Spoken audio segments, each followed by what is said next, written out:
Thanks, Adam. Welcome back to Christy Sports. I'm at the remote location in this beautiful store with Dennis. Hi, Dennis. Hey, good morning. Good morning again. So we're just kind of going through the store and talking about different things. And the one thing we wanted to talk about was ski care. Yes, absolutely. Skis are a very big investment. Right, it's in it. Yeah, exactly.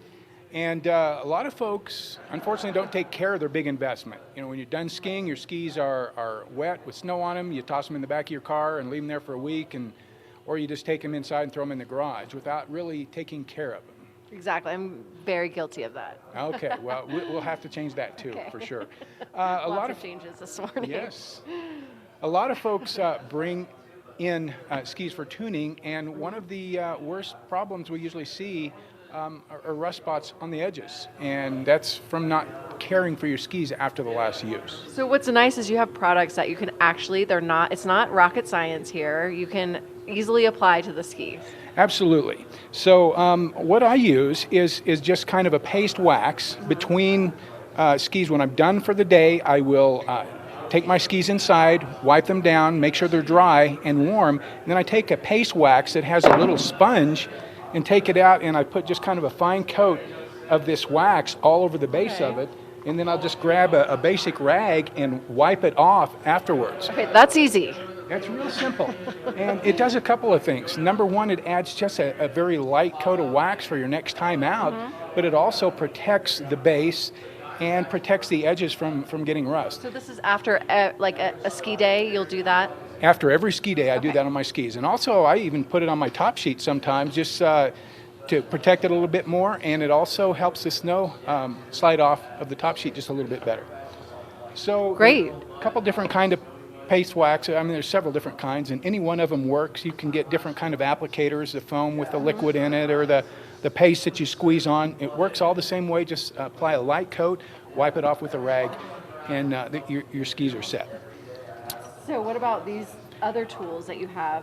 Sure. If you want to get a scraper and this brush. If you want to get more advanced into your tuning, you can apply your own hot wax and actually do a basic tune-up of your ski. Where you start with that is making sure the base is nice and clean. Then you take a hard wax and an iron, and you melt the wax onto the ski. A couple different ways you can do that. You can drip it by holding the wax against the iron. I like to crayon it where I get the wax hot and kind of rub it onto the ski. Either way works pretty well. Afterwards, you take your iron and you flatten it all out where you have a nice coat of hard wax. So it doesn't stick on the iron? Well, it drips on the iron a little bit. Okay. These I wouldn't recommend. Those are made for it. I wouldn't recommend using your home clothes iron for that. Right. Okay, good. Good clarification. Yes. Yeah. If you do, you won't want to iron your clothes again. You can use a home iron. You can go to the Ferg store somewhere and grab an old used iron. This is made for that. So after you have the wax applied, you let it dry, and then you take a scraper, a plastic or metal scraper. I prefer the plastic because the metal has some hard edges, and sometimes you can catch an edge on it. So plastic scraper, and you scrape all the wax off. Now it's kind of messy, so if you do it in your living room, you're going to have a mess. You're going to have to vacuum it up. Right.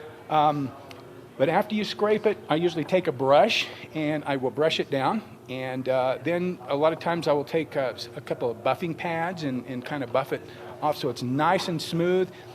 If you don't want any wax buildup at all. If you look at your ski when you're done and there's still kind of clumpy wax on there, you didn't scrape it enough. Okay. Very important to get it scraped well. So that process, when do you recommend that within like the ski season? Because you mentioned this is after every ski day. Yeah. What about waxing? Well, it depends on how much you ski on your skis. I like to get mine good hot wax, edge tune, base grind maybe a couple times a year, but I rotate skis too. If you have one set and you're just always on them, you might, 3 or 4 times that you need to actually, you can bring it in or you can do it yourself. You can actually even tune up the edges just a little bit and sharpen them with a kind of a small edge tuner as well. So for the person that's not as ambitious to have a workshop in their living room, you can bring your skis in to have tuned here at Christy Sports. Absolutely, and, Cool. and we can honestly do a lot better job in here than you can at home because we have the tools to do that. We can put a nice grind on the base and a pattern on the base that holds the wax a little bit better. Yeah, you really can't do that in your home or garage. I think that's what I would choose. I think I would do the daily care and then bring in my skis to have tuned by you guys. Absolutely. Cool. Well, thank you so much. This was really informative, and especially with the great snow out there, like it's inspiring to get the skis ready and go out and enjoy the weather. Yeah, we got to keep that snow coming. Keep the snow coming. So speaking of what we have coming up, to get out there, we have in our Watch and Win, we have a free demo day from Christy Sports. And in addition, a beanie from Dillon Dam Brewery and a $25 gift card. So it's an opportunity to enjoy the weather, go ski, and then go to the brewery. So there's more to come about that with that. So stick with us as we head into break.